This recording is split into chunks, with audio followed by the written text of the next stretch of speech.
United have issued a statement and Ronaldo has been punished. And it does appear, according to some, that the punishment is a bit hefty. It's a bit too much for the crime that was committed by Ronaldo. The crime now in quotes. Well, Ronaldo, first off, he's been dropped for that game at Chelsea on Saturday. He will not be traveling with the team. He's not going to be training with them as well.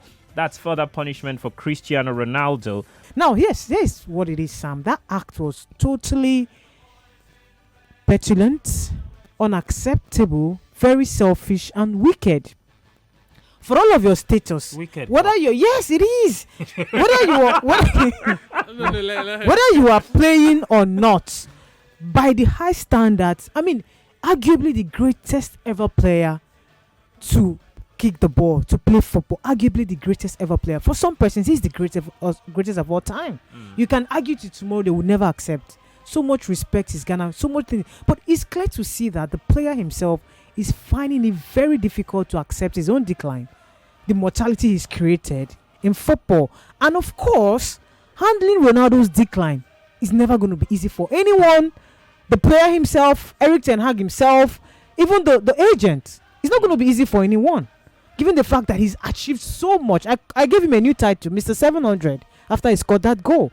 But apparently, he feels Eric Ten Hag is that kind of manager he's going to ride over again. He did it to Ralf Rangnick. And when he was out there in the market, managers were making calls among themselves.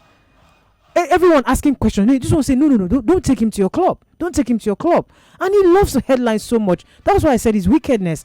The stands, there was celebration on the stands.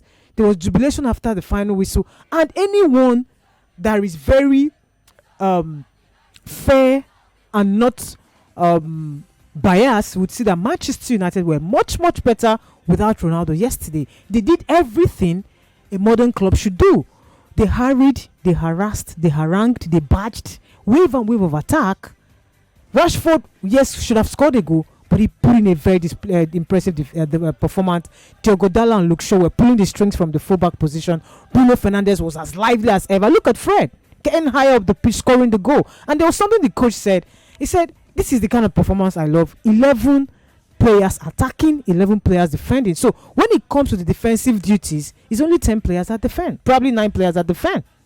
Ronaldo will not defend. Ronaldo will not press. So it is highly unacceptable. And look at what what's his name, Mikel Arteta did with Aubameyang and Ozil. If you don't fish out the bad eggs, they will see the end of you.